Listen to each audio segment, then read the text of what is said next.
kemarin Allah Ta'ala sehingga perkataan dia tak mana. Fahadihi situ sifatin. Fahadihi situ sifatin. Al-ula nafsiyatun wahiyya al-wujudu wal khamsatu ba'daha salbiyah. Muka surat 3 ayat 2. Sekarang fahadihi situ sifatin. Maka ni sifat yang kita pelajari. Ni sifat yang kita pelajari. Al-ula nafsiyah. Yang pertama dipanggil sifat nafsiyah wahiyya al-wujud, iaitu sifat ada. Wal khamsatu ba'daha, dan 5 selepas daripada sifat wujud. Tidak baqa mukhalafatu ta'ala lil hawadis yang binafsih wahdaniyah. 5 sifat itu ba'daha salbiyah dipanggil sifat salbiyah. Sekarang ulama bagi sifat-sifat Allah Ta'ala itu kepada beberapa kategori. Bagi kepada beberapa kategori. Beberapa kategori. Pertama dipanggil sifat nafsiyah. Kedua dipanggil sifat salbiyah. Ketiga dipanggil sifat ma'ani. Keempat dipanggil sifat maknawiyah. Sifat nafsiyah satu sahaja, masuk dalam kategori sifat nafsiyah ini satu sahaja, iaitu sifat wujud, yakni ada Allah Subhanahu wa taala. Ada ini satu sifat masuk dalam kategori sifat nafsiyah. Maksud nafsiyah itu diri zat tu sendiri. Kita sebut dah sifat ada ni masuk dalam kategori sifat nafsiyah kerana dia seolah-olah dia itu adalah zat tu sendiri. Contohnya, apabila adalah kitab ni, maka adalah sifat ada dia. Ada kitab, maka adalah sifat ada. Apabila tak ada kitab ni, maka tak adalah sifat ada tu. Seolah-olah ada dengan kitab ini satu benda sahaja.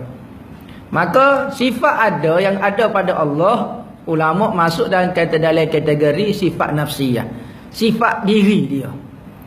Kita ayat dah ni, sifat Allah Ta'ala ni tidak terhingga banyaknya.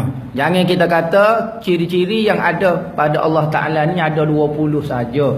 Ciri-ciri ataupun sifat kesempurnaan yang ada pada Allah Ta'ala ini tidak terhingga banyaknya. Kerana kesempurnaan Allah Ta'ala tidak dapat dijangkau oleh makhluk. Maka kesempurnaan dia juga tidak boleh dijangkau dan tak boleh dihitung. Sifat-sifat kesempurnaan semua Allah Ta'ala bersifat dengan semua sifat-sifat kesempurnaan yang tidak terhingga banyak. Tetapi apabila sifat itu terlalu banyak, tidak terhingga, maka adakah wajib kita belajar semua sifat-sifat itu? Tak wajib. Kerana menyebabkan kita belajar benda yang tidak ada sakatan, tidak ada penghabisan, maka menyebabkan syarak menekan pengikut ataupun penganut agama Islam belajar benda yang tidak masuk akal. Belajar benda yang tidak akan habis selama-lamanya.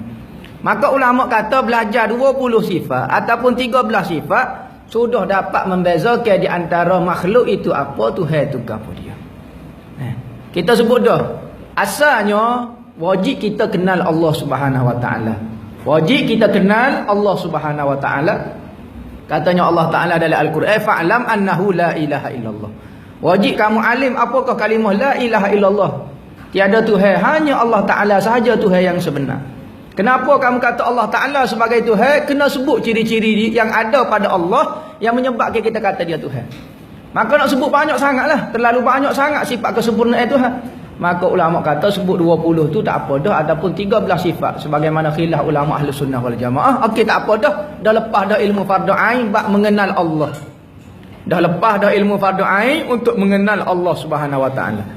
Berarti kalau kita belajar sifat 20 ataupun sifat 13 ni, maka kita dah faham, dah kenal dah Allah Ta'ala itu apa, makhluk tu apa. Jelas dah, boleh beza dah. Sebab tujuan utama untuk kenal Allah Ta'ala. Maka dalam 20 sifat itu ulama terbahagi kepada 4 jenis kategori sifat. Pertama dipanggil sifat nafsiyah, iaitu sifat wujud, sifat diri, sifat itu sendiri. Allah Ta'ala ada, maka ada itu ada. Apabila tidak ada zat, maka tidak adalah ada itu. Dipanggil sifat nafsiyah, sifat diri itu sendiri. Kedua, sifat salbiyah. Apa maksud sifat salbiyah? Sifat adamiyah, sifat yang tidak ada sama sekali. Apa maksud sifat adamiyah? Sifat adamiyah, sifat salbiyah ini tiada. Maksud tiada ini, dia itu tidak dan tiada. Terjemuh. Maksud adamiyah itu, benda itu tidak dan tiada. Tidak dan tiada. Okey. Maksud kidam, tidak ada permulaan. Kita terjemuh, tidak ada permulaan. Bakok, tidak berakhir Allah Ta'ala. Mukhalafah, tidak sama Allah Ta'ala. Tidak berhajat Allah Ta'ala. Kelimanya, tidak berbilai-bilai Allah Ta'ala. Benda itu tidak dan tiada sama sekali. Apa maksud tiada? Tidak ada permulaan ini, tidak ada sebenarnya. Ada tak tidak ada permulaan? Tidak ada permulaan. Benda ada tak? Tidak ada permulaan. Tak ada. Dia tiada, dia tidak dan tiada. Itu dipanggil sifat adamiyah. Sifat adamiyah dipanggil. Sifat tidak ada langsung. Nak mayakan ni? Nampak? Ada benda ini, Allah Ta'ala ni banyak. Pertama, benda ada. Macam zat kita benda ada. Ada benda ni, benda tak ada langsung. Seperti syirik pada Allah Ta'ala. Dia tiada dan tidak ada langsung. Ketiga, ada benda tengah-tengah di antara ada dengan tiada. Ada benda tengah-tengah di antara ada dengan tiada. Ulama jumhurnya, Asy'ariyah kata makhluk ni ada dua saja, benda ni ada dua saja. Benda ada, benda tiada. Tengah-tengah di antara ada dengan tiada ni tidak wujud satu benda pun. Katanya ulama lagi, khilaf antara Asy'ariyah Maturidi kata ada benda di tengah-tengah di antara ada dan tiada. Benda itu dipanggil subutiyah, benda subutiyah ataupun sabit, tetap. Kita terjemah benda itu ada tiada, di tengah-tengah dia perkataan ya. Ya kita terjemah. Ya. Ya ni benda orang Kelantan panggil benda sungguh. Contohnya, okey. Zat ana ni ada. Apa dia benda tak ada? Benda tak ada, benda tak ada lah. Contoh benda tak ada lah. Benda tak ada ana sekarang duduk. Ambo sekarang duduk. Okey, duduk itu kita kata jawab, kita jawab betul ke tidak? Kita jawab ke? Ada ke? Kita jawab ya dah. Ya ni benda itu wujud di akal saja, tapi di alam realiti ni tidak wujud. Maka benda tu kita nak nafi langsung pun tak boleh. Okey, saya duduk. Okey, betul ya. Awak duduk sekarang. Kita nak kata dia tak duduk langsung tak? Kita nak kata dia ada duduk ni sehingga kita boleh jamuh, boleh tengok, boleh tunjuk, tak boleh. Okey, mana duduk? Duduk tak ada, duduk sekarang. Yang ada hanya zat ana sahaja. Nampak tak? Yang ada hanya zat ana saja. Duduk ni kita faham saja. Kita faham saja di akal. Maka benda yang difahami oleh akal, benda di tengah-tengah di antara ada dan tiada. Dia benda ini tidak naik sampai peringkat ada sehingga boleh dilihat, boleh ditengok. Sekarang tengok nampak tak duduk? Tak nampak tubuh anak, kaki, tu saja nampak. Tapi benda itu kita nak kata tak ada langsung tak? Ya, awak duduk, ya. Tengah-tengah di antara ada dan tiada. Dipanggil benda ya ataupun benda subutiyah ataupun benda sungguh. Maka sifat salbiyah ini sifat adamiyah dipanggil. Dia tu tidak dan tiada. Sifat kidam, tidak ada permulaan. Dia adalah tidak dah. Terjemah tidak dah. Tidak ada permulaan. Dan dia tu tiada. Permulaan tu tiada. Nak tengok ke mana? Yang ada hanya zat Allah Ta'ala. Mukhalafah. Tidak sama. Yang kita nampak hanya zat Tuhan. Tak ada kita nampak benda lain. Di samping zat Tuhan ada benda lain. Satu sifat mukhalafah. Dah. Tidak ada permulaan. Tidak ada akhir. Tidak sama. Tidak berbilai-bilai. Itu semua hanya benda adamiyah. Tiada dan tidak ada. Tapi dia merupakan salah satu daripada sifat Allah Ta'ala. Tapi sifat yang tidak dan tiada. Sifat tidak dan tiada. Slow-slow deh. Slow-slow. Khamsatu ba'daha salbiyatun. Lepas ni kita akan bahas dalam lagi. Belakang panjang ni bahasa panjang lagi. Ni secara ringkas dulu sebagai mukadimah nak faham nafsiyah, salbiyah, ma'ani dan ma'nawiyah. Okey. Lepas pada sifat salbiyah 5, ada 7 sifat dipanggil sifat ma'ani. Sifat ma'ani ini benda ada lah. Benda ada.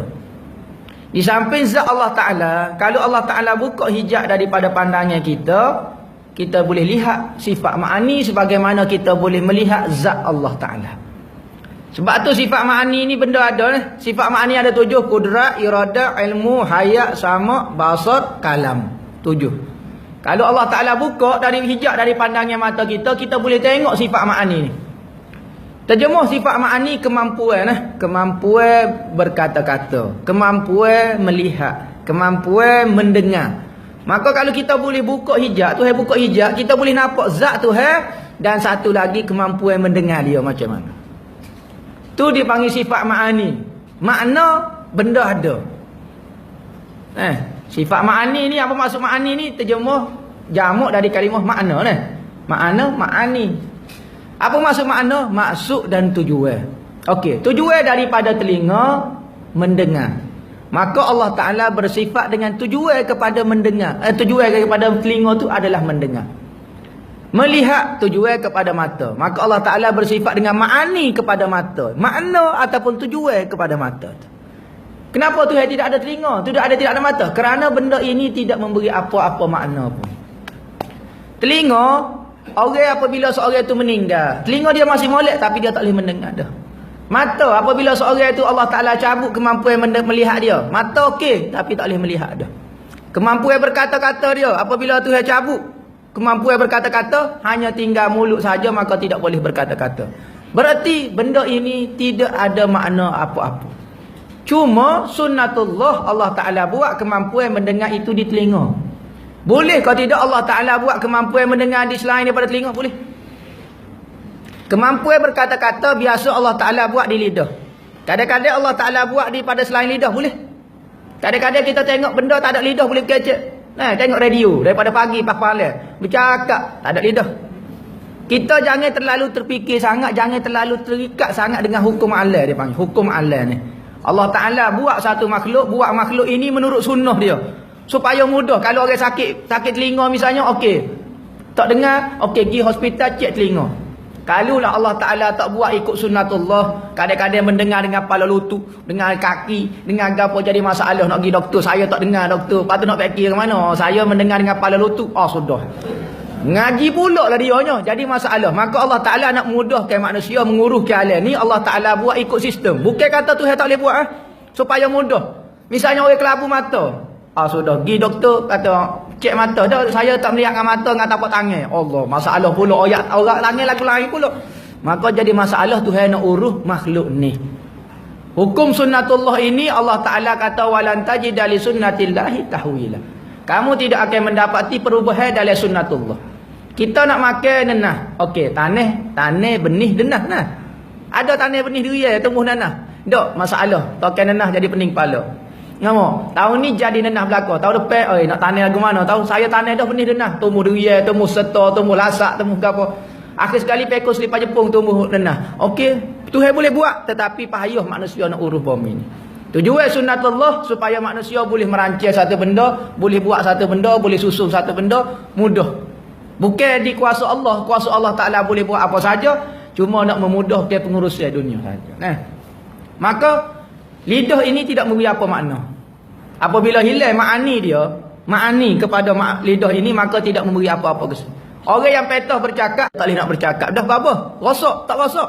Tapi kenapa? Yang bercakap sebenarnya ada satu kemampuan yang Allah Ta'ala letak di lidah menyebabkan dia boleh bercakap mengeluarkan suara. Allah Ta'ala buat satu kemampuan letak di telinga, maka menyebabkan dia boleh mendengar. Kalau telinga tu Tuhan buat kemampuan mendengar itu, maka telinga tu saja-saja tak boleh mendengar, tak boleh mendengar. Kalulah telinga itu boleh mendengar, okey, kita kerak telinga kita letak di mikrofon di kolesterol tu. Boleh kecek, boleh dengar, boleh apa. Tapi tak beri apa kesan.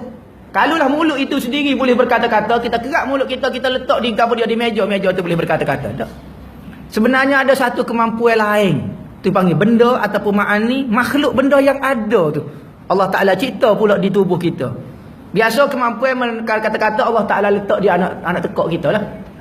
Mendengar di telinga, kemampuan mata apa semua tu. Maka benda itu ada. Allah Ta'ala kalau buka hijab, kemampuan mendengar Allah Ta'ala kita boleh tengok, kemampuan melihat, kemampuan apa boleh tengok. Tu dipanggil sifat ma'ani, sifat makna dan tujuan. Ketiganya, keempatnya dipanggil sifat maknawiyah. Sifat yang dinisbahkan kepada ma'ani. Zat Allah. Kita ayat dah ni. Zat Allah Ta'ala benda ada. Ma'ani benda ada. Maka gabung di antara zat Allah dengan sifat ma'ani, maka muncullah perkataan maknawiyah. Okey. Kemampuan berkata-kata. Dengan zat Tuhan digabungkan, maka timbul keadaan Allah Ta'ala boleh berkata-kata. Okey, itu dipanggil maknawiyah. Kenapa muncul perkataan keadaan Allah Ta'ala boleh berkata-kata? Kerana gabungnya di antara kemampuan berkata-kata dan zat Allah. Allah Ta'ala boleh melihat. Keadaan Allah Ta'ala kaunuhu, Allah Ta'ala boleh berkata-kata. Keadaan Allah Ta'ala boleh mendengar. Gabungnya di antara kemampuan mendengar dengan zat Allah Ta'ala. Dua benda yang ada digabung, maka muncullah sifat maknawiyah dipanggil. Secara kasar dulu. Nama sebelum dibahas secara halus.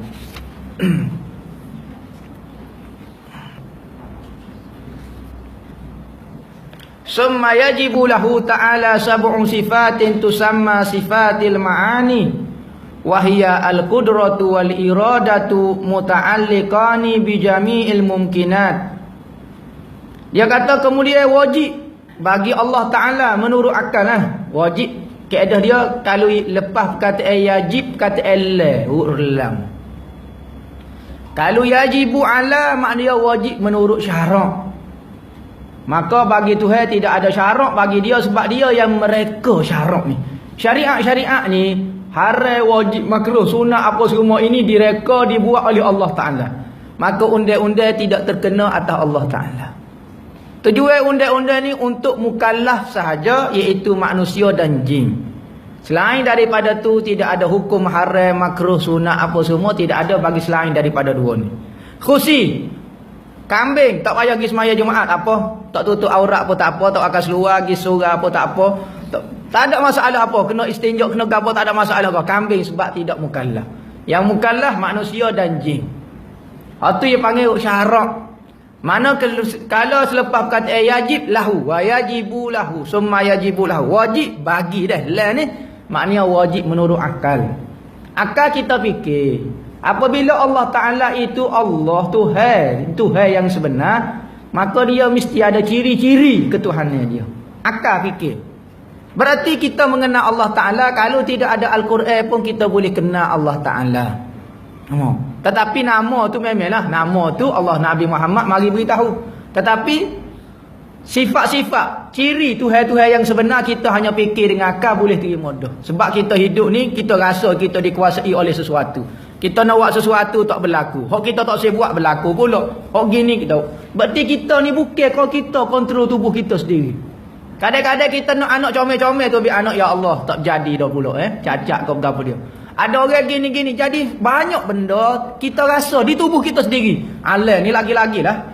Kita tak boleh nak mampu kawal selain daripada tubuh kita. Tubuh kita sendiri kita tak boleh nak kawal dah. Berarti kita dikawal oleh sesuatu kuasa. Maka hak ni dipanggil Tuhan kuasa ni. Zat dipanggil Tuhan yang menguasai seluruh hal. Hak ni semua orang faham. Sehingga orang asli dalam hutan pun tahu mengenai ketuhanan ni.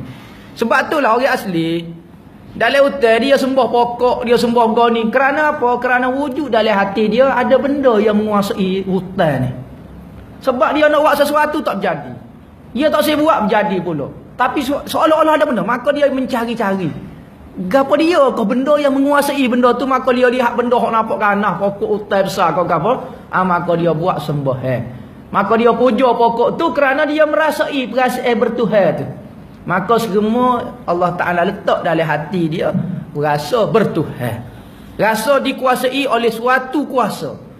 Maka ni kita tidak tahu nama dia gapo dia, nama gapo dia. Maka tiba-tiba Allah Ta'ala dah tahu dah kita tak mampu mencari nama Allah, maka Allah Ta'ala lantik seorang lelaki daripada pihak dia untuk memberitahu manusia yang nama kuasa saat yang menguasai semua benda itu, nama dia Allah. Maka nama itu dipanggil Simai. Kita hanya dengar daripada Nabi Muhammad. Nama dia Allah Ar-Rahman Ar-Rahim tu kita dengar daripada Nabi Muhammad. Manakala kita boleh tahu ada kuasa yang menguasai seluruh manusia itu menurut akal. Berarti kalau tak mari Nabi pun manusia akan berfikir macam tu berlaku. Sebab itulah kita belajar ilmu akal ni tujuannya kita nak berdebat dengan orang kafir. Orang kafir yang tak percaya kepada Al-Quran dan hadis ke apa dia, maka kita kena guna akal. Akal ni benda sama saja. Kalau kita kata benda ini kita tidak rasa kau tubuh kita dikuasai oleh sesuatu. Manusia alam seluruhnya dikuasai oleh sesuatu, maka orang kafir pun rasa lagu tu juga. Sebab tu akal penting, benda yang selaras saja, sama saja. Maka wajib bagi Allah Ta'ala pula 7 sifat, maka dinamakan sifat ma'ani. Dinamakan sifat ma'ani. Ni selu-selu dah ni, selu-selu nama. Kalau tok guru tua dulu yang ngajar, dia baca dah. Dia baca perlu kita tak faham, kita menentang, kita apa dia, kita pening kepala, dia tak tanya dah. Nama. Nak tanya takut dia backing. Dekah sekali pun tak ingat habis dah. Orang molek-molek ingat pun tak ingat dah. Nama. Ni kita buka, ada keliru kau, ada tak faham kau, boleh tanya ni. Bak apa kita kata, bak apa sifat ni bagi gini, bak apa lagu ni pula, bak apa? Boleh tanya. Bak apa ni kenapa ni? Nak tanya bak apa ni kenapa dia? Bukan bakso, bak apa ni kenapa? Nama, tukar dengan bak apa, kenapa dia bahasa bak apa ni? Bak apa ni kenapa ni? Tu sama dinamakan sifat ma'ani. Dia kata pertama kudrah. Kudrah ni maknanya kuasa. Kuasa. Apabila kita kata Allah Ta'ala itu Tuhan pencipta langit bumi, tentulah dia ada kuasa. Kalau benda tak ada kuasa, orang Kelantan panggil kederak. Kederak. Nah, kudrak lah kederak ni, kederak. Tak ada kederak, ada demo. Tak ada kudrak makna dia. Nah, kudrak ni kuasa. Maka kalau Tuhan yang sempurna tak ada kuasa, tak sempurna, tak layak pun dia mendakwa ketuhanan. Bukan kata nak jadi Tuhan, nak jadi cikgu pun tak boleh dah. Duk seteruk atas lembek. Lagu mana nak mengajar sekolah? Tu nak jadi cikgu tak boleh dah, orang seteruk. Maka kalau Tuhan yang sempurna tak ada kuasa, tak ada kederak, nak akak kau ni tak boleh. Tak usah jadi Tuhan ngaruk tu belakang. Maka kalau Tuhan yang sempurna, antara ciri dia mesti ada kuasa, kudrat. Wal iradah, Tuhan tu ada keinginan. Berarti Tuhan boleh buat apa saja, dia nak buat boleh, tak saya buat boleh, dia nak suka orang ni, dia nak marah orang ni, dia nak nak sayang orang ni, maka Tuhan tu ada iradah, ada keinginan. Bukan kata sesuatu benda yang berlaku bukan dengan keinginan Allah Ta'ala. Bukan keinginan Allah Ta'ala, Tuhan yang ingin buat benda macam ni. Semua, sama ada benda baik, benda jahat, semua di bawah takluk kuasa Tuhan dan keinginan Tuhan. Sebab apa? Tak ada istilah Tuhan itu di luar kawalan dia. Semua makhluk di bawah kawalan dia dan keinginan dia. Yaf'alu ma yasha. Tuhan buat apa yang ia kehendak. Ia nak buat orang ni muda, orang tua, orang perempuan, orang wanita, orang bini, boleh Tuhan nak buat dia. Dia kata muta'alliqani bi jami'il mumkinat, kudrat dan iradah. Ingat sifat kudrat, kuasa dan iradah ini berkait rapat dengan semua benda-benda mungkin, benda-benda ada. Ni mungkin ni macam kita ni. Ni benda mungkin ni. Beza ke dia mungkin dengan makhluk? Mungkin ini sama ada dia sudah wujud ataupun belum wujud lagi dipanggil mungkin. Yang penting dia mungkin ada dan mungkin tiada. Kalau makhluk, benda yang sudah dicipta. Macam kita sekarang dipanggil makhluk. Benda yang sudah dicipta. Manakala anak bagi kita, cucu bagi kita dipanggil benda mungkin. Benda yang mungkin sahaja. Mungkin ada, mungkin tak ada. Maka kudrat, kuasa Tuhan dengan iradah Allah Ta'ala ini berkait rapat dengan benda-benda mungkin. Kenapa? Kerana benda mungkin ni boleh berubah. Benda mungkin boleh berubah. Ya, benda ni terbahagi kepada 3. Pertama, benda wajib. Benda mustahil. Tengah-tengah tu benda mungkin. Benda mungkin ni dia ada ciri-ciri benda wajib. Kadang-kadang dia ada ciri-ciri benda mustahil. Biasa benda ini ada dan tiada, wajib dan mustahil. Kita boleh kenal benda ada ini benda wajib. Wajib maknanya wajib ada lah. Macam zat Tuhan, wajib kena ada. Tak mungkin dia tiada. Kedua, benda yang mustahil tiada, macam syirik bagi Allah Ta'ala. Satu benda yang sama hebat dengan Allah Ta'ala, ini tidak mungkin wujud sama sekali. Kerana kita hukum ke benda yang sama hebat dengan Allah ini benda syirik, benda mustahil. Apa maksud benda mustahil? Benda yang tidak wujud sama sekali. Sekalipun di alam khayalan kita kata mungkin ni memanglah Allah Ta'ala Tuhan. Ni, kerajaan langit, dunia apa semua memang Allah Ta'ala. Tapi di sebelah kerajaan Tuhan ni ada satu kerajaan lain yang dikuasai oleh Tuhan lain. Oh tu pun tak wujud juga. Sama ada alai realiti ke alai gapo yang benar, Tuhan yang sebenar menguasai semua jenis alai saja, iaitu Allah Subhanahu Wa Taala. Tak ada dah yang sama hebat dengan dia. Kerana kalau Tuhan itu dua, jadi masalah. Tuhan itu dua, la fasadata, nescaya akan rosak binasa. Nah, kalau ada Tuhan selain daripada Allah, la fasadata, nescaya akan jadi rosak. Kerana sama-sama bisa, sama-sama hebat. Balah lah dua orang itu, cekik tekuk lah kawan itu. No. Jadi benda ni macam makhluk ni, ia ada dua ciri. Pertama, kadang-kadang dia seperti benda-benda wajib macam kita sekarang ada. Kita rasa seperti kita, saya ada, Allah Ta'ala ada. Bapa saya tak boleh mengaku saya jadi Tuhan? Ada Tuhan ada, saya ada. Okey, kita kadang-kadang ada ciri-ciri benda wajib, macam ada. Tapi ada kita, bukan ada yang sebenar. Kita hanya diadakan. Itu beza dia. Allah ini ada dia, jenis dia, spesies dia, jenis ada. Tak mungkin, dia bukan dicipta. Ada dia, memang jenis lagu tu ada. Kita ini asalnya benda tiada. Tiba-tiba kita baru 40 tahun ni baru ada. Sebelum 40 tahun kita tak ada. Nama kita pun, zat kita pun tidak ada, sifat kita pun tidak ada. Semua yang berkait dengan kita tiada. Maka kita hanya mengambil bayangan ataupun imbasnya saja daripada sifat-sifat ada Allah Ta'ala. Maka kita jadi ada. Maka ada kita tidak sama dengan ada Allah. Sebab itu kita tak boleh mendakwa ketuhanan semata-mata kita ada, kerana kita hanya diadakan. Maka kita boleh kembali kepada tiada. Boleh. Kerana sifat asal kita tiada. Satu masa kita akan tiada, tubuh kita ni akan hancur, tidak ada. Langsung. Jangan kita tanya, pergi ke mana tubuh kita? Tak perlu tanya, kerana asal sifat kita tiada. Biasa tengok pisang tak? Pisang ni. Pisang warna hijau. Pisang. Pisang. Pisang. No, pisang lah, pisang lah. Pisang. Warna hijau. Tiba-tiba kita letak di rumah kita 5 dia jadi warna kuning dah pula. Bertukar dah pula. Rasa manis pula. Tadi rasa tawar, rasa pahit, tiba-tiba jadi manis. Jangan tanya, pergi ke mana? Warna hijau dia. Kau berpindah ke meja. Kita tengok meja saja tak ada warna lain pun. Warna sama ya. Tak perlu. Sebab dia asal benda tiada. Maka Allah Ta'ala boleh hilangkan sifat kuning hijau dia jadi warna kuning. Boleh. Tidak ada masalah. Iradat dan kudrat ia tak masuk campur dengan berkaitan dengan benda wajib. Tuhan tak boleh ubah jasad dia. Zat dia Tuhan tak boleh nak buat. Tuhan nak buat tambah jasad dia tak boleh. Tuhan kata nak tambah sayap nampak tak ganas nak tambah sayap zat dia. Tak boleh. Kerana zat dia ni bukan benda dicipta. Kalau dia tambah juga berarti sayap saat ni makhluk. Tidak akan jadi zat Tuhan selama-lamanya. Zat Tuhan zat tidak dicipta. Kerana kita sebut dah kaedah pencipta tidak boleh dicipta. Pencipta tidak boleh dicipta. Macam Allah ini tak boleh dicipta. Tak boleh nak. Dan yang dicipta tidak boleh mencipta. Macam makhluk ni tak boleh nak buat. Saya dengar tu, dia yang cipta kereta, dia yang mereka rumah, dia yang buat. Kita bukan cipta sebab barang dah sudah ada, seming dah ada, goni ada, kabar-kabar kita buat bentuk rumah. Kita hanya merupakan bentuk saja. Kereta, awak yang cipta kereta, bukan cipta. Cipta ni daripada tiada kepada ada. Kereta ni besi, skru dah ada belakang dah. Cuma dia bentuk ke rupa saja. Tu beza nah.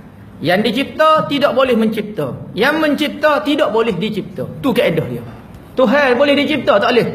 Sebab dia dah ada dah. Nak cipta macam mana? Kalau kita cipta, kalau Tuhan boleh cipta zat dia, nak tambah kau nak upgrade zat dia ke, maka tak boleh kerana setiap benda yang direka tu tak jadi zat dia, akan jadi zat makhluk. Tambah Maka zat qadim dengan zat hadis tak boleh bercampur Zat qadim dengan zat hadis tak boleh bercampur. Begitu juga Tuhan tak masuk campur dengan benda-benda yang mustahil. Benda-benda mustahil Tuhan tak masuk campur kerana apa? Kerana benda mustahil benda yang tidak ada sama sekali. Kalau benda itu boleh dicipta, maka benda mustahil bertukar hakikat menjadi benda harus pula. Boleh ada, boleh tiada. Kerana kita faham benda mustahil ni benda yang tiada sama sekali. Berarti Tuhan tidak boleh cipta isteri bagi dia. Tak boleh cipta anak bagi dia. Tuhan tak boleh cipta syirik bagi dia. Tuhan tak boleh cipta satu batu sehingga dia tak boleh hakak, tak boleh. Tuhan tak boleh buat satu benda yang sama hebat dengan dia, tak boleh. Kerana apa? Benda itu tak wujud sama sekali. Kita hukum ke benda yang sama hebat dengan Allah, batu yang tak boleh diangkat, itu benda mustahil. Macam mana boleh dicipta? Ada orang jawab, boleh kata Allah Ta'ala cipta satu batu sehingga ke dia sendiri tak boleh angkat? Batu yang tak boleh diangkat ini benda mustahil, maka tak boleh dicipta. Dia kata patut lemah Allah Ta'ala tak boleh dicipta. Tak.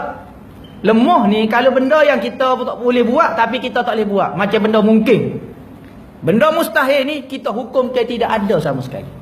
Kalau kita kata benda mungkin, batu yang berat hingga Tuhan tak boleh akak ni boleh dicipta, berarti dia berlagi bukan benda mustahil, dia benda harus. Nah, benda boleh dibuat, boleh dicipta, tak boleh dicipta. Ada kata tak, cuma Tuhan malah buat saja. Tuhan boleh buat tapi Tuhan tak boleh, Tuhan malah buat. Atau mengarut belaka tu. Mantik dia penuh, akal dia dah rosak dah. Macam mana benda mustahil boleh cipta? Benda yang tiada sama sekali, tak mungkin ada dan tidak mungkin berlaku, tu panggil benda mustahil. Macam benda sama hebat dengan Allah Ta'ala. Macam mana Tuhan nak cipta sama hebat mana? Kalau Tuhan buat satu makhluk hebat, setara mana dia tetap lagi makhluk Allah? Setara mana nah? Boleh kata Tuhan cipta anak bagi dia? Tak boleh cipta. Kerana maksud anak benda yang keluar daripada jasad ibu, daripada jasad induk dia nah. Okey, Tuhan boleh buat lagu tu. Tuhan tidak berlembaga, Tuhan tidak bercerai, Tuhan ke wahdaniyah, tak boleh berpisah, tak boleh apa. Maka boleh tak cipta anak? Tak, Tuhan cipta satu benda, Tuhan beri nama anak, ikut dia, nak beri nama ikut dia. Tapi tak masuk dalam definisi takrif anak pun sama sekali. Kalau Tuhan nak kalulah takdir, Tuhan nak buat satu makhluk, Tuhan nak beri nama anak dia, ikut dia. Tetapi benda itu tak masuk dalam kategori anak sama sekali. Kerana dia tidak pernah keluar daripada Allah Ta'ala. Dia tetap makhluk. Sebab tu anak bagi Tuhan itu mustahil. Isteri bagi Tuhan itu mustahil. Ustaz tadi tak antara yang hadis dengan yang lalu macam tak boleh campur. Jadi macam mana wa ma'akum aina Maksud bercampur ini kita kata saat ni apabila zat hadis dengan zat qadim ni tak boleh nak campur, tak boleh duduk sekali. Tak boleh duduk sekali. Kita bergabung dengan benda qadim ke benda hadis lah ni. Kita sekarang. Kita ada rasa kita bersambung dengan Tuhan ke macam mana? Tak. Tak boleh bersambung. Dia panggil lain-lain spesies. Mana benda tak boleh. Hatta zat manusia sendiri pun tak boleh bersambung. Kalau hok tak kena dengan spesies dia tak boleh nak bersambung dah. Lebih-lebih lagi zat Allah Ta'ala qadim tak boleh bersambung dengan zat hadis. Kerana bersambung ni, kalau zat qadim boleh bersambung tak? Tuhan ni macam berlembaga, kita boleh tepek macam ni. Boleh pelekat ke, boleh nampak dua benda. Tak. Zat baru makhluk dengan zat qadim kita tepek tak boleh. Maksud Tuhan tu ada kata ainama takun nama di mana kamu bahwa ma'akum ainama kuntum Allah Taala bersama gitu. Bersama beza bersama dengan bergabung lain. Bersama dengan bergabung itu lain. Bersama macam kita, okey, saya sentiasa bersama Allah Taala. Apa maksud bersama? Sentiasa kita bersama Allah Ta'ala dari sudut Tuhan duk jaga, sentiasa menjaga kita, memelihara kita. Tu maksud bersama ataupun ma'iyatullah dia panggil. Keadaan, perasaan bersama Allah. Kita tidak sekedudukan dengan Allah. Bukan kata Tuhan duduk dengan kita tak, tapi saya rasa bersama Allah sekarang. Apa maksud bersama? Bukan Tuhan masuk dalam tubuh saya. Perasaan bersama. Tu bersama ni. Bukan bersama zat saya tak bersama dengan zat Tuhan. Tu dia panggil ma'iyatullah dia panggil. Rasa kebersamaan dengan Allah. Dan kita memang sentiasa bersama Allah.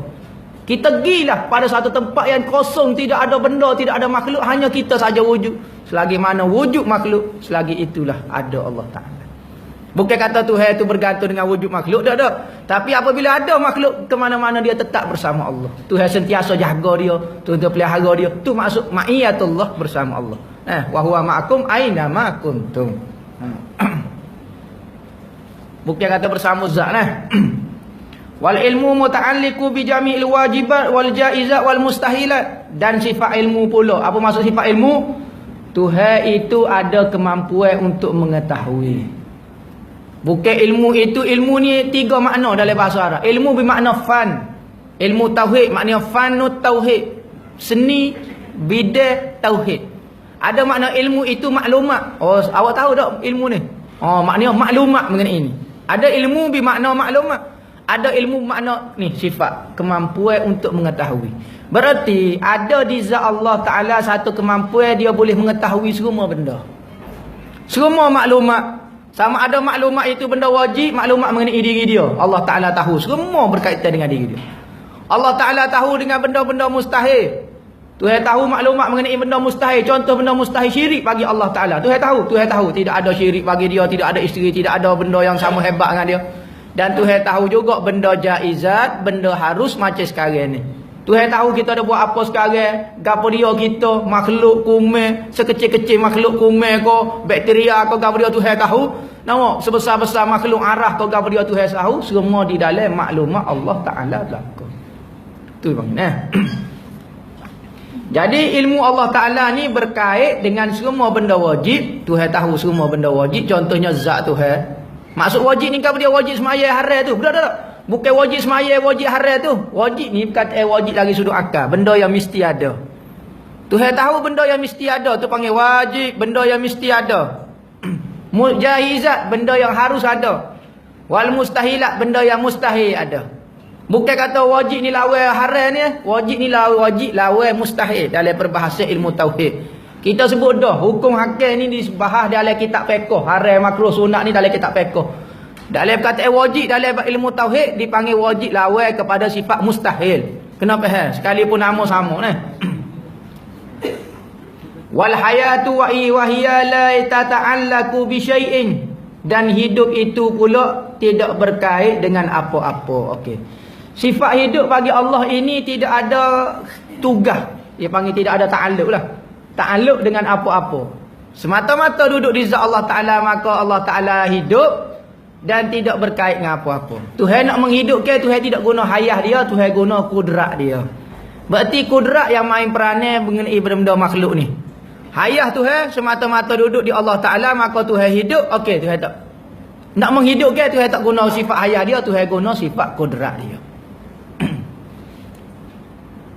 Wasam'u wal basaru muta'alliqani bi jami'il mawjudat. Dan mendengar, kemampuan mendengar dan kemampuan melihat Allah Ta'ala, muta'alliqah ni berkait, bertugas dia, masuk campur dia bijami ilmu wujudat. Asal saja benda ada, maka Tuhan melihat benda itu. Asal saja benda ada, Tuhan itu melihat benda itu. Mendengar dan melihat Allah Ta'ala, asal saja benda ada. Tuhan boleh mendengar ke rumah, Tuhan boleh mendengar kerusi. Kita tak dengar kerusi, kita hanya lihat kerusi. Bezanya Allah Ta'ala bukan kata dengar, lihat saja kerusi. Tuhan dengar kerusi.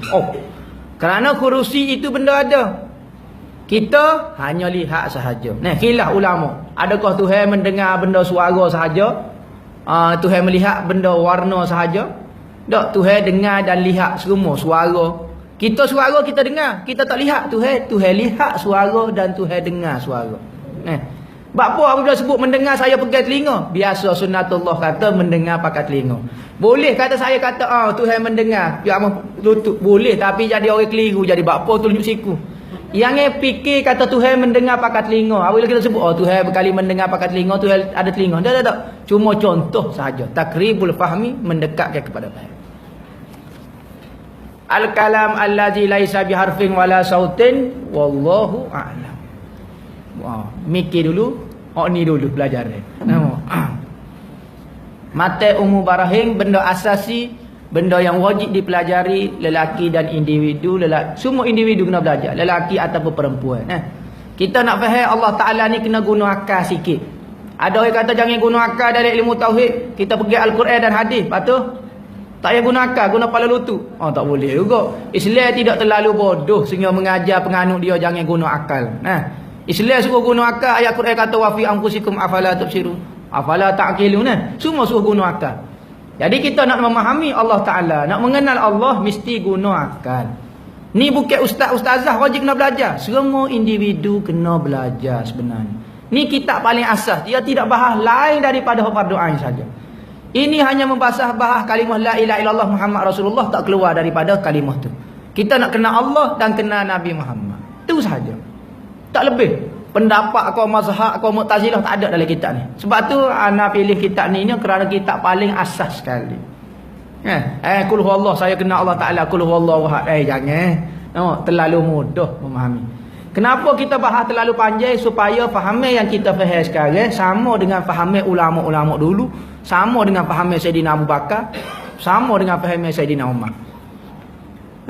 Jadi kita hurah supaya pemikiran kita tu sama dengan pokok dia. Ramai orang, saya dah pandai, saya dah bijak baca sendiri, tak faham rupanya. Bijak sendiri pula masalah.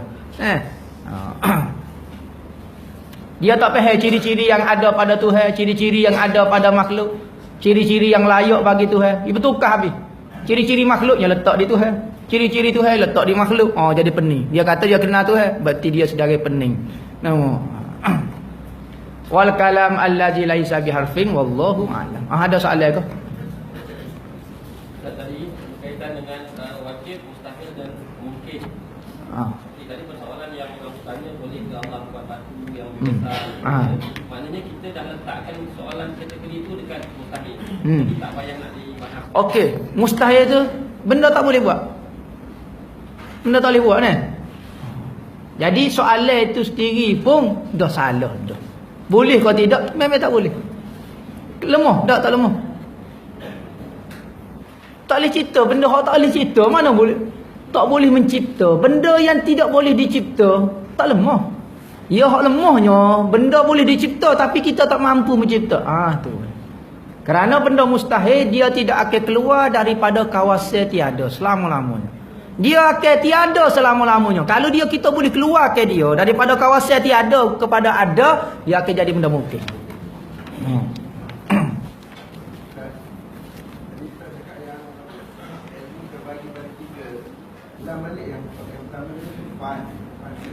Ilmu-ilmu ni dalam bahasa Arab terbahagi kepada 3 terjemahan dia. Pertama, ilmu bermakna fan. Fan maknanya bidai ilmu. Contohnya kita sebut ilmu tauhid, maknanya bidai tauhid. Ilmu nahu, okey, fan ilmu nahu, seni ataupun bidai dia. Kedua, ilmu bermakna maklumat.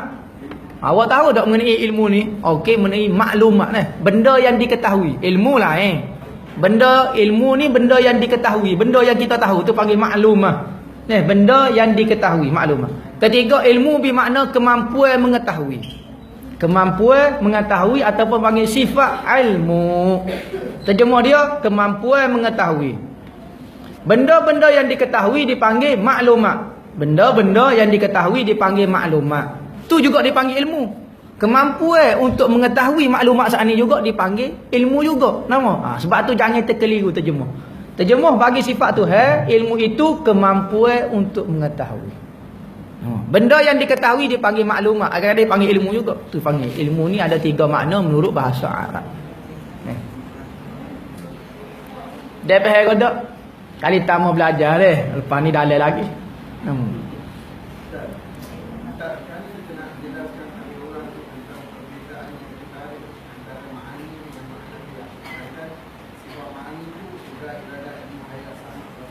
Okey. Okey, beza jelas di antara ma'ani dengan ma'nawiyah. Ma'ani ni benda ada. Ma'nawiyah benda tiada, benda hanya ya sahaja dah. Kita kata dah di antara benda subutiyah ni benda yang berada di antara ada macam sifat ma'ani. Benda ada. Kalau Allah Taala buka hijab, kita boleh nampak sifat ma'ani ni. Di samping zat tu kita boleh nampak sifat ma'ani. Manakala sifat ma'nawiyah benda tiada, benda hanya ya sahaja. Betul ke tak Allah keadaan Allah Taala berkuasa? Ya, kita tak jawab ada. Ada ke tak kemampuan berkata-kata pada Allah Taala? Ada. Terjemah dia. Kita tak terjemah ya. Nampak? Jadi beza di antara ya dengan ada ini, ada ni ada sehingga kita boleh lihat, boleh pandai. Ya ni benda bukan kata langsung tiada sampai peringkat tak ada langsung tak. Ya di pertengahan. Benda subutiyah saja. Benda ya ni, subutiyah. Adakah dia hal Ustaz? Okey, orang terjemah hal subutiyah, nama halun sabitatun, halun wajibun, macam-macam terjemahnya. Hak penting hal dengan subutiyah, benda yang sabit sungguh ya. Jadi beza ma'ani dengan ma'nawiyah. Ma'ani benda ada, ma'nawiyah benda tiada. Dia hanya hala kaunihi, panggil kaunuhu, keadaan kita terjemah keadaan Allah Taala berkuasa, keadaan Allah Taala. Keadaan itu benda tidak wujud, yang wujud hanya zat dan kuasa. Kalau buka hijab kita boleh nampak zat dengan kuasa. Keadaan berkuasa ni apabila kuasa berada di zat, maka kita kata oh keadaan Allah Taala berkuasa. Wujud semata-mata nak pelekat benda ni saja. Apa beza kemampuan dengan rasa? Kerana tu kemampuan dengan rasa tu maksud dari situ. Macam tadi kemampuan melihat. Rasa bertuhan. Lain. Oh ni kita kecek bab makhluk ni. Kecek bab makhluk. Kemampuan ini satu kuasa, satu tenaga yang menyebabkan orang tu boleh buat sesuatu. Ni sifat ma'ani ni. Dia kata satu kuasa yang ada pada Allah yang menyebabkan dia boleh menghukum ke sebenarnya. Macam kudrat. Di samping dia duduk di Allah Ta'ala, dia boleh mencipta pula. Ni. Kuasa. Ada macam tenaga tu. Sehingga dia boleh mendengar, boleh melihat. Tu panggil kuasa tu. Mana kalau rasa tu rasa lah. Rasa. Perasaan dalam ni. Kita rasa. Rasa ni tak syarat di situ. Tak situ pun tak apa. Kita terasa. Perasaan lah. Perasaan. Zauki panggil zauki. Dari bahasa Arab panggil zauki. Perasaan. Zauki.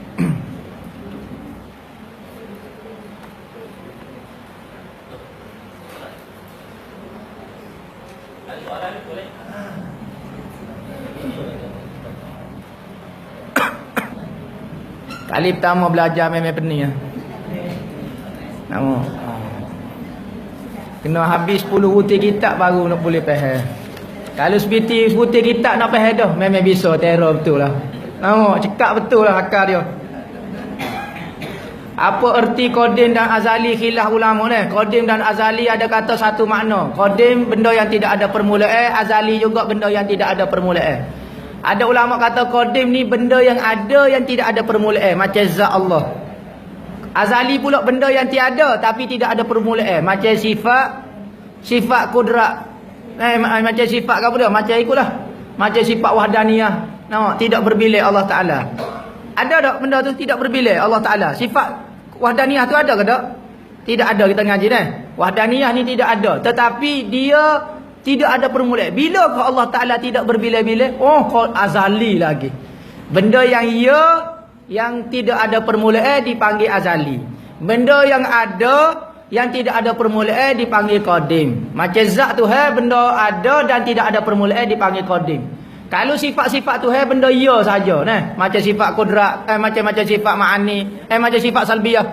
Sifat kata Tuhan itu tidak ada permulaan. Benda tu ya tapi tidak ada permulaan, maka dipanggil azali. Ada pendapat qadim dan azali satu makna saja. Tuhan jadikan hamba yang taat dan hamba yang mungkar atau kafir. Sedangkan dia mahu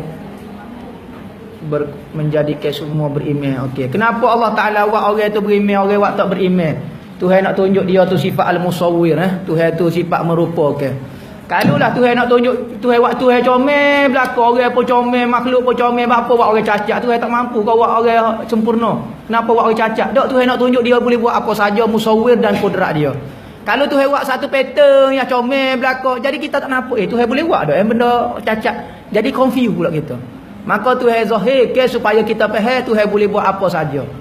Dan ingat, cantik itu lahir daripada huduh.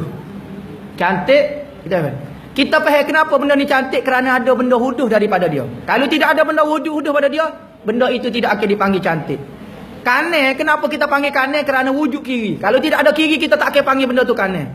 Maka Tuhan nak zahirkan kecantikan itu kerana zahir lawan dia. Okey, kalau comel belaka, ada yang panggil comel. Tak ada panggil comel dah, jadi biasa. Apa kerana tu tujuannya Tuhan nak memahami ke kita sifat-sifat dia. Dalam surah Yasin ada 7 mubin. Setiap mubin contoh ayat wa kulli syai'in ahsaynahu fi kitabin fi imamin mubin. Masalah Yasin 7 mubin baca Yasin 7 mubin memang dalam Al-Quran, dalam Yasin tu ada perkataan 7 perkataan mubin Antara kelebihan Yasin, hikmat dia ni Allah Taala tak buat sia-sia Surah-surah di dalam Al-Quran ni ada kelebihan dia. Antaranya surah Yasin.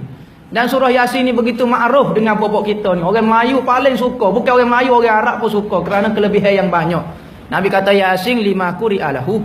Yasin itu berdasarkan apa yang kita niat. Kita niat nak buat apa dia. Orang buat bomo, buat goni, guna Yasin saja. Antara khasiat dia guna perkataan mubin yang 7 di dalam. Setiap kali siapa mubin kita niat. Baca doa. Hajat kau apa dia. Tidak menjadi masalah. Dan Rasulullah kalau baca Quran sampai kepada ayat-ayat tertentu Rasulullah berdoa minta kalau siapa pada ayat tertentu Rasulullah minta jauh daripada api neraka, maka tidak salah. Ni ada tambahan pula, dia kata tambah Al-Quran. Kita tak tambah Al-Quran. Ni doa lah kita berhenti. Contohnya di mubing adalah kita baca doa tertentu dah. Maka dia kata tambah Al-Quran. Dah kita tak tambah, kita berdoa di celah-celah tu. Rasulullah pun doa. Bahkan dalam Al-Quran pun sabit, dalam hadis pun sebut.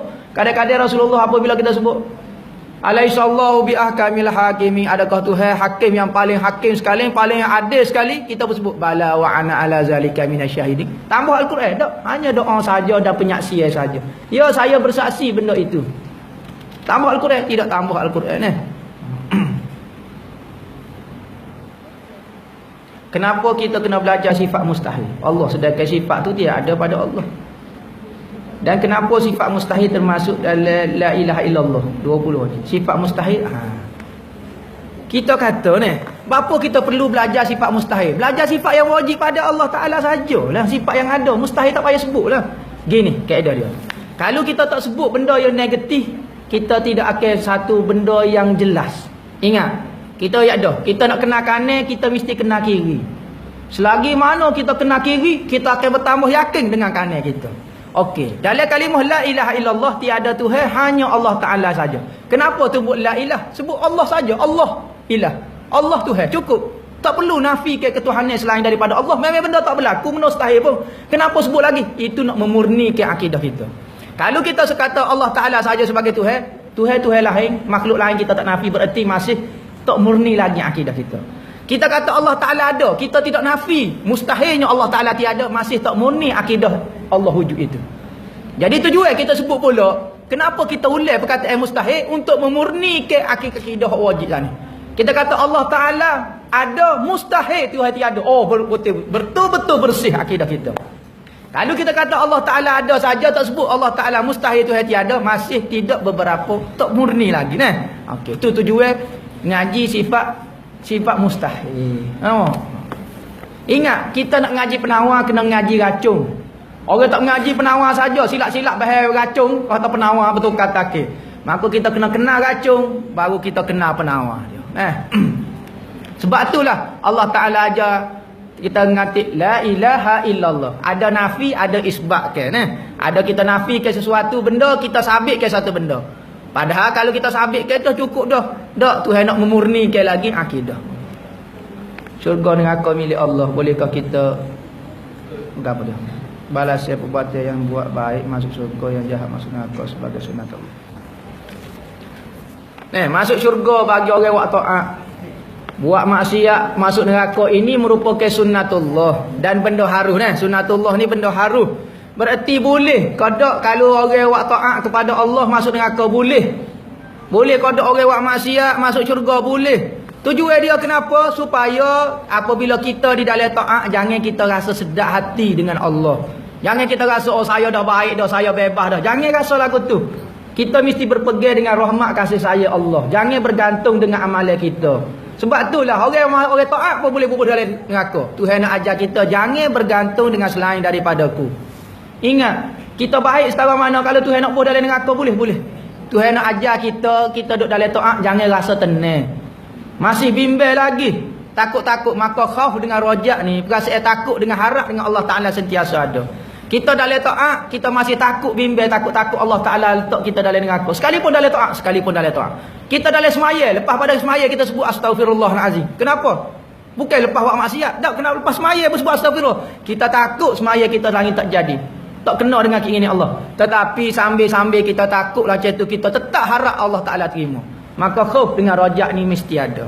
Maka itulah sunnatullah. Allah Ta'ala kata, buat baik pun saya boleh buh dalam neraka. Buat jahat setara mana, jangan putus asa. Kita jahat setara mana, jangan kita rasa putus asa dengan Allah. Saya boleh masuk ke dalam syurga. Nak ajar kita, jangan putus asa. Itu sunnatullah belaka. Tuhan boleh buat apa saja. Tetapi Tuhan sudah berjanji, orang yang baik akan masuk dalam syurga, orang yang jahat akan masuk dalam neraka. Itu perjanjian Allah Ta'ala. Maka Tuhan tidak akan mungkir janji dia. Sekalipun dia mampu buat, orang taat boleh masuk dalam neraka, boleh. Tetapi dah saya janji dah. Maka jangan bimbang. Kalau kita buat taat, jangan bimbang. Harapan kita dengan Allah Ta'ala, Tuhan dah janji akan masuk syurga. Bolehkah solat tahiyatul masjid ketika bila tengah azan? Hukum dia sembahyang ketika azan ni makruh. Afdalnya tunggu dulu jawab azan. Jawab azan selesai dulu baru kita sembahyang. Afdalnya macam tu. Sebab apa? Dapat dua ganjaran. Jawab azan sembahyang tahiyatul masjid. Tetapi misalnya kita lorak ke ada kerja ke apa dia, boleh kita sembahyang pun dia tidak ada masalah. Apa? Cuma makruh luput fadilat menjawab azan. Apakah tarah anak yang lahir selepas 4 bulan ayah dan ibu menikah. Hukum dia tidak sah, tak sah dia letak ke anak. Anak sah, tak sah tarah nah.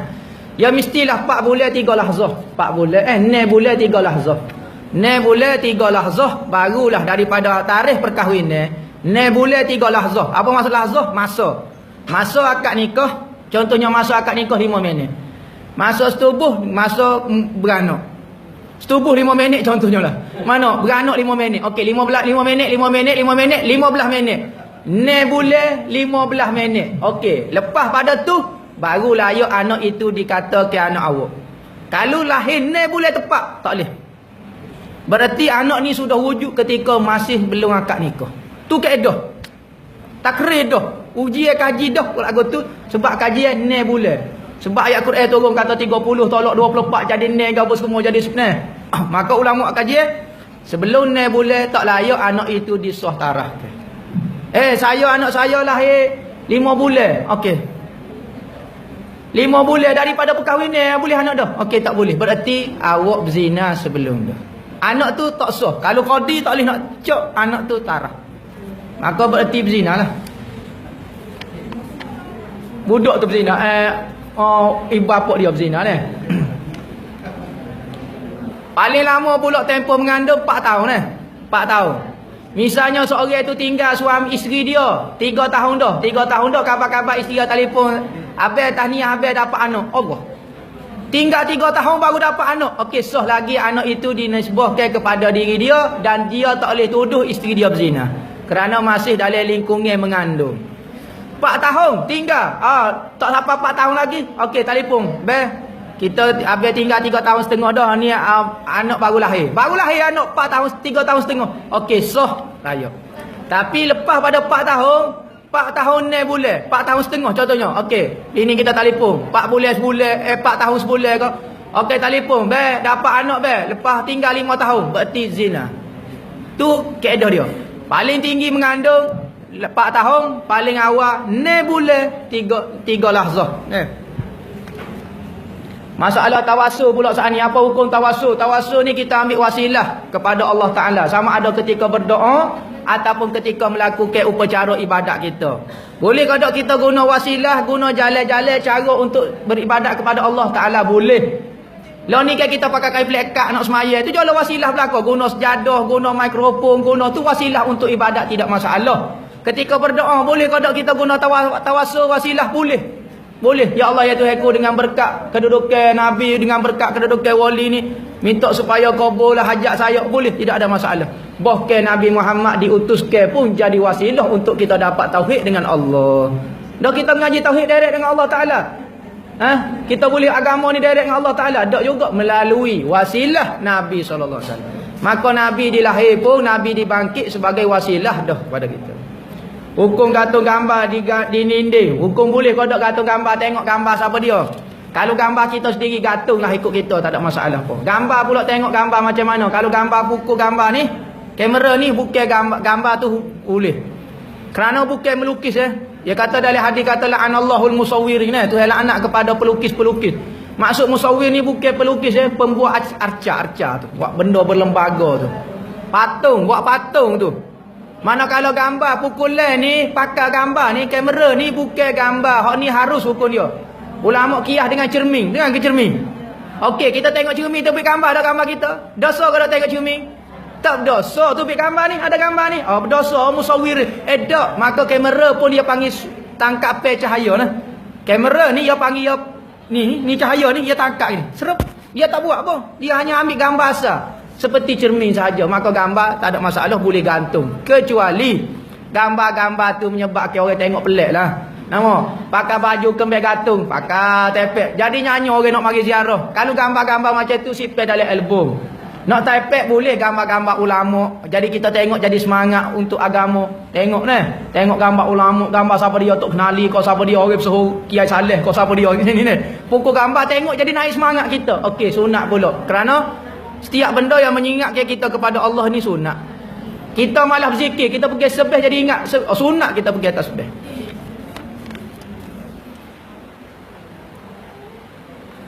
Najis, pakaian najis, basuh dengan mesin, basuh automatik hukum dia sah. Tak ada masalah ni. Fatwa Habib Zain bin Ibrahim bin Sumit, ulama Madinah, dia kata hukum dia sah. Kebanyakannya tu pakaian orang tua ni tidak ada najis. Peluh bau gapo dia seluk kau kena minyak, ke tak najis belaka tu. Ha.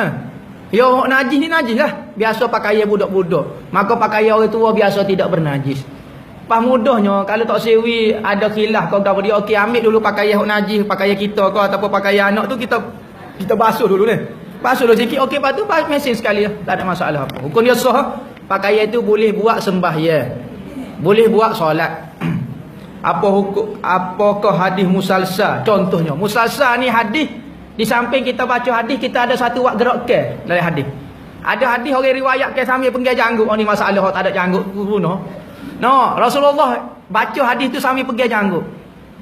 Maka orang yang meriwayatkan hadis tu semua penggil janggut belaka. Maka saya riwayatkan hadis ini kerana Rasulullah sambil meriwayat Rasulullah penggil janggut baca. Ada hadis Rasulullah tepuk atas belakang. Ada hadis Rasulullah salam. Rasulullah sallallahu Nabi kata man safahani dakhalal jannah wa man safahani dakhalal jannah.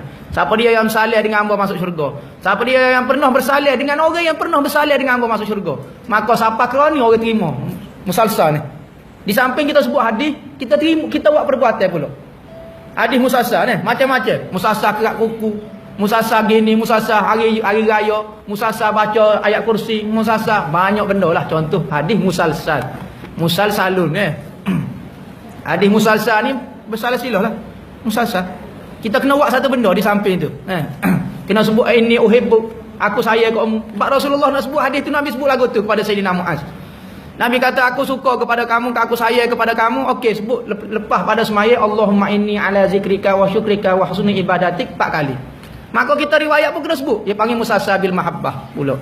Macam-macam lah. Ada musalsal sebelum kecek apa-apa kena sebut lalu hadis tu. Sebab Rasulullah mula-mula yang kecek tu hadis tu. Maka ulama meriwayatkan hadis dengan cara lagu tu. Ada musalsal mazhab Syafi'i saja, ada musalsal tok nahwu saja, ada musalsal tok fiqh saja, macam-macam musalsal musalsalun. Hukum mencederakan seorang sehingga patah gigi tulang. Toleh lah. Hukum mencederakan seorang hingga patah gigi tulang. Hukum dia berdosa, di samping berdosa kena bayar dia. Kena bayar dia. Kalau gigi dia seputus patah, okey patah betul tak? Oh cabut. Okey kita tunggu dia cabut gigi. Kalau benda yang tak boleh nak buat, contohnya patah sini, patah. Patah ni payah nak buat. Kalau kita patah pun jadi masalah. Ataupun kena kerat tangan sekat ni, tengah-tengah. Orang ni pendek, kita cari orang yang kata dia tu panjang. Macam mana kita nak buat? Kalau kita buat semua ni jadi tak tengah sangat. Jadi apabila benda yang tak boleh nak dobek, tak boleh nak itu, maka kena bayar dia. Jadi dia. Dia ni lagu mana? Okey, kalau orang tu takdir dia sebagai hamba. Hamba dulu orang jual seorang hamba 100,000. Macam kereta dah ni. 200,000. Kalau kau boleh jahit, boleh masuk buat kuih 5 jenis resipi apa semua, tu dekat 400,000 ada. Boleh buat belakang, lipat baju, buat jahit baju, boleh buat rumah. Bisa benar lagu tu. Hamba, okey 500,000. Okey, kalau hamba ni cacat, tak ada tangan, berapa kurang? Dia kata hamba ni asalnya kalau sempurna molek orang bayar 500,000. Kalau tak ada tangan dia mau bayar ada 400,000, 450,000 lah. Berarti cacat ni 50,000. Kena bayar 50,000 ke dia. Tu cara dia. Diak ni. Tu diak lah kalau cedera ke orang. Ustaz, kalau macam sekarang ni, zaman sekarang ni, orang yang membunuh tak sengaja, patutnya bayar diat. Contohnya dia langgar orang. Orang tu meninggal lah. Kenapa benda ni tak diat? Ada tempat buat diat ni. Diat ni kita nak puas adil lah, puas hati. Mangsa pun, keluarga mangsa pun puas hati. Lah ni bukan kata diat, naik mahkamah, pegawai saja boleh duit. Nama, tuai rumah mangsa, ibu mangsa boleh kertas saja. Nama, boleh kertas, penuh kertas. Duit boleh kepada pegawai saja. Bayar kepada pegawai. Jadi Islam ajar keadilan. Kalau kita buat masalah dengan keluarga ni boleh tuntut nyawa kita ataupun duit. Kalau bunuh, boleh minta bunuh semula. Kalau sengaja. Kalau tak sengaja, bayar dia. Contohnya, kalau dia berapa? 100 ekor unta. Satu unta tengok pula. Unta lagu mana? Bunuh lagu mana? Cara dia akan dibayar. Contohnya, seekor unta nilai dia 10,000 ataupun 12,000. Cari ya 100. 100 kali 10. Sejuta boleh. Boleh sejuta. Mudah-mudah, peri-peri ya. Jadi suruhlah bunuh anak-anak kita boleh sejuta. Kalau nak boleh. Boleh sejuta seorang. Jadi orang akan rasa adilnya Islam, keluarga dia mati tapi dia dapat sejuta. Bapa tak buat, bapa unde-unde ni tak dipraktikal, kena tanya orang hok jalan unde-unde orang jalan unde-unde. Di Yaman dia ada dia. Di Yaman ada dia. Yaman kalau presiden tepuh orang Allah. Biasa orang tepuh tu penipu lah. Biasa orang akan minta dia, biasa dia tu 100 ekor tu kali di sini dah pandai-pandai. Maka Islam pada masa tu keluarga pun rasa tidak dianyai, gapo-gapo rasa adil. Sebab tu aksiden sangat jarang berlaku. Tempat kita kali sebab tak ada dia berlaku aksiden banyak. Kalau berlaku dia rasa oh janganlah. Sana tidak ada peraturan jalan raya tapi aksiden sangat jarang berlaku. 5 tahun mungkin sekali peristiwa. Mungkin. Waktu berada tak ada pernah berlaku sebab masing-masing berarti tepuh orang bayarlah dia 100 ekor tu. Tahulah setahu mana. Ada soalan?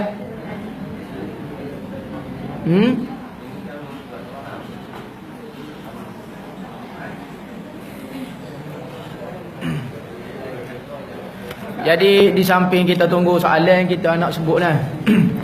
Jadi anak ni wakil daripada Madrasah Ribat Al-Mustafa dan Ribat Darul Hufah Al-Mustafa. Kita tiap-tiap tahun lah, setiap kali bulan masuk bulan Ramadan kita akan buat satu program dipanggil Tahlil Arwah. Tak tahu sini buat juga kau sama kau nah. Tahlil Arwah ni kita akan baca Al-Quran sebanyak 41 kali, khatmah 41 kali. Tahlil la ilaha illallah 71,000 atas lah. Dan baca Quwallah sebanyak 70,000 juga. Baca Ratibul Haddad, Ratibul Attah, Wirdul Latih. Jadi benda-benda lagu ni kita buat dan kita hadiah ke pahala dia kepada siapa dia yang nak masuk program kita nah. Kita ambil RM20 sekepala. Kalau kita nak buat tahlil untuk mu ayah kita paling kurang 400 juga, 500 juga beli ikan, beli ayam ni. Panggil tu email lagi, gula lagi, masuk pinggai lagi, letih tu gak berjalan tu gak. Tu email mari ngatik 100 ya. Tu pun lepas pada 100 kalau ngatik lagi mak kata gula ayam tu email jangan tu. Gula ayam dah bunyi, baru 100 ngatik gula ayam dah bunyi. Ni ada orang nak ngatik kepada ayah kita 71,000. Kenapa kita pilih angka 71,000 ni? Kerana ada hadis, sekalipun hadis ni dhaif. Disebut dalam kitab Nuzhatul Majalis, Nabi kata siapa dia yang mengatik hadis Sayyidina Aisyah dengan Abu Sa'id Al-Khudri. Siapa dia yang mengatik la ilaha illallah 71,000, maka dia telah membeli diri dia daripada Allah. Yakni Allah Ta'ala tak azab dia. Benda ni sudah dipraktikkan oleh ulama. Sebab tu kita pilih angka 71,000 tu paling kurang. Lebih tu wallahualam lah, lebih tapi paling kurang kita akan habiskan 71,000 la ilaha illallah dan qul huwallah. Kita kalau nak baca lagu tu selok dah kepada orang tua kita. Kita nak baca untuk diri kita pun malah. Nak mengatik untuk diri kita, kita malah. Kalau kita rasa ayah kita tu ada jasa, ibu kita ada jasa, kita sekarang kehidupan kita lagu ni hasil daripada mak ayah kita. Okey, apa salah kita ambil RM20 daripada harta kita untuk orang baca qul Allah untuk ayah kita. Kalau orang RM1,000 kata nak kerana jasa ayah kita bayar lagi. Jadi ni orang minta RM20 untuk RM70,000. Allah rasa paling berbaloi benar dah tu. Kita nak mengatik tu dah malah dah. Jadi ayah kita habis garam boleh buka kilai garam habis kita. Garam saja, ikan boleh menternak dah. Jadi kaya dah ayah kita. Tiba pero kita jadi miskin. Banyak benda. Masuk mengaji bui lagi, goni lagi. Kalau kita kumpul 10 sen sehari, 10 sen sehari, setahun dah 30 riyal dah. Kita minta 20 riyal, tak sampai 10 sen. Ayah kita tak ajin keluar 10 sen untuk sehari untuk hidup kita. Puluh-puluh ringgit. Susah dia lagi, penat lagi, hantar pergi sekolah, hantar masuk iu, hantar goni hingga ke kita jadi orang. Sekarang. Maka hasil jasa orang tua kita, bulan-bulan Ramadan kita ingat, di samping kita nak mengaji sendiri tu terpulih lah. Ada yang kata tak boleh kau masuk dalam al-muslimin wal muslimat ayah kita. Nama saya tahu. Maknanya nama gitulah niat muslimin. Memang kita akan sebut muslimin dan muslimat ni. Ada orang kata muslimin muslimat lah. Saya memang tak masuk tapi memang kita niat muslimin muslimat. Boleh ke tak? Okey boleh. Tetapi ulama kata, kalau kita beri secara khas, ni khas ni. Kita beri nama, isi nama, masuk dalam borang kita niat khas kepada ahli nama, maka hadiah tu diberi dalam bekas khas. Ayah kita ni malaikat akan pergi cari beri hadiah khas. Ni anak demo kirim. Tahlil la ilaha illallah kepada Tapi kalau muslimin muslimat, dia bagi lagu ni. Putih tu gak ayah kita menerak nyonjak dia orang. Khabar-khabar boleh pesan ni cahaya. Tak wadai kata anak ambo. Dia tu lapu penuh nama. Jadi muslimin dan muslimat tu beza muslimin dan muslimat nama khas. Nah. Jadi kita ada bawa borang ni, kalau tak ada borang pun nama dan duit lah nama tepi. Program ni di samping kita membantu madrasah Kalau tak ada orang pun kita akan buat juga sebab ni program memang bulan ni tu. Memang bulan tahun ni. Tapi di samping tu kita ingat cadangannya, mesyuaratnya kita buat untuk membantu madrasah. Wallahu a'lam. Ada soalan lagi ke?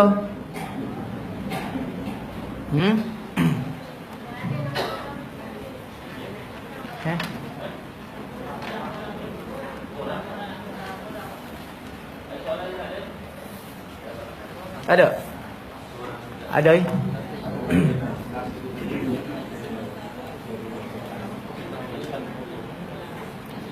Satu borang tu ada 20 nama senarai nama.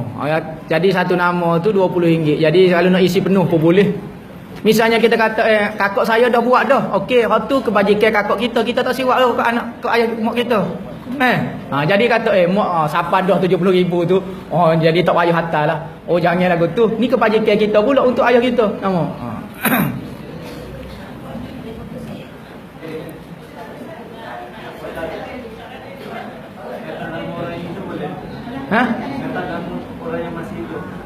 Letak nama orang masih hidup boleh kau tidak? Takut kenyai dia.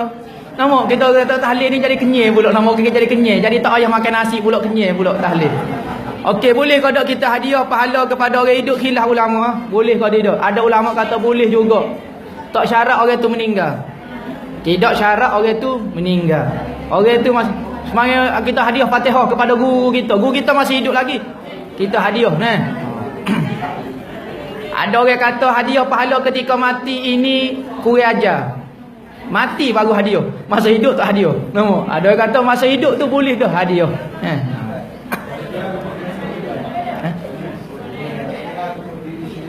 Fatihah untuk diri sendiri, itu amalan lah. Untuk kesembuhan macam-macam lah. Itu amalan. Cara kaifiat dia lah. Untuk Fatihah untuk diri sendiri.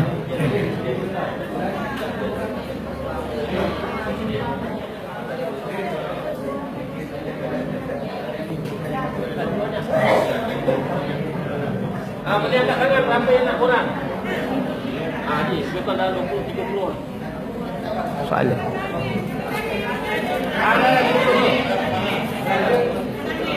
Jadi anak murid sekali-sekala ni. Bahasa borang tu ada 20 orang tu. Nama orang. Bolehlah isi. Bagaimana untuk muslim?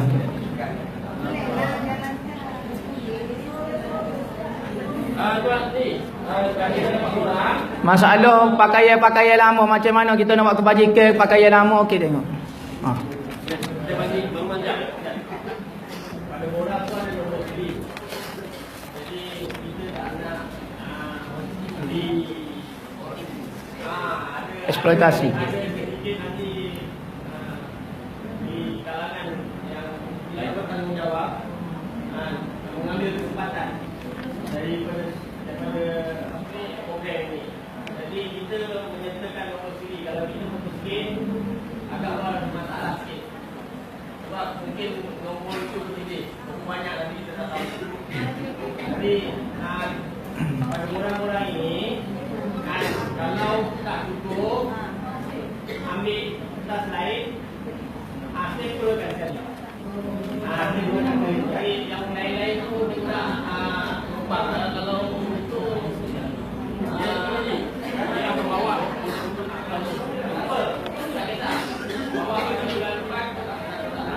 kita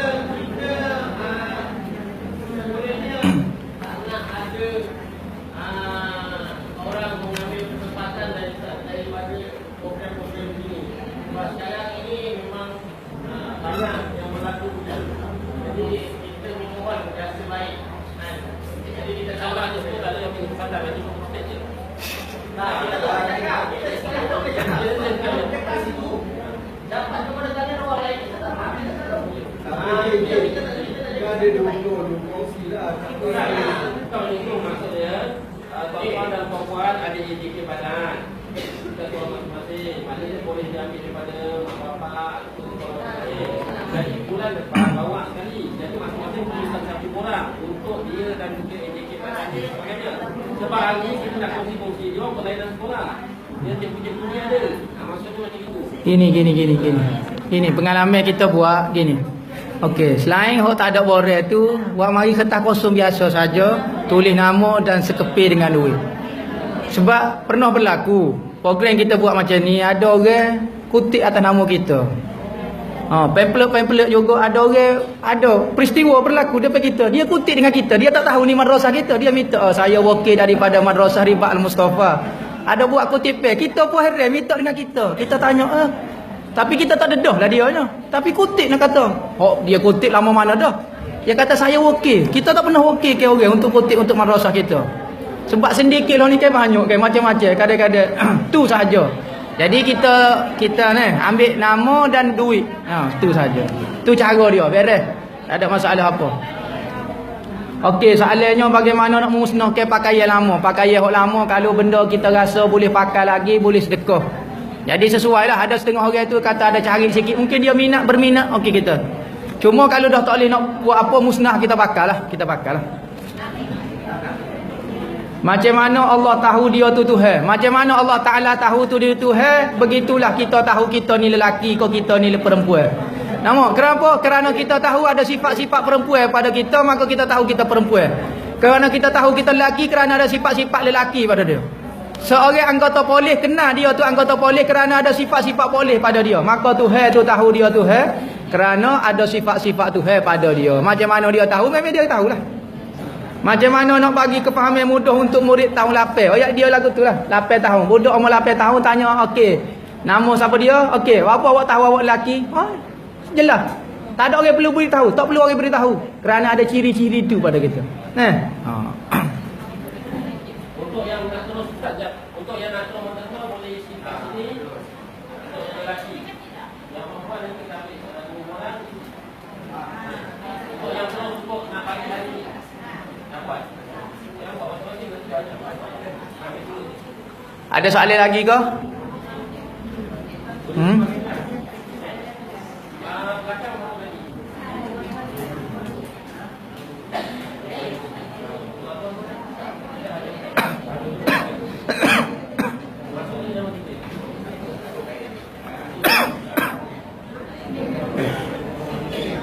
Wallahu a'lam. Bismillahirrahmanirrahim. Allahumma salli ala Muhammad. Alhamdulillahirabbil alamin.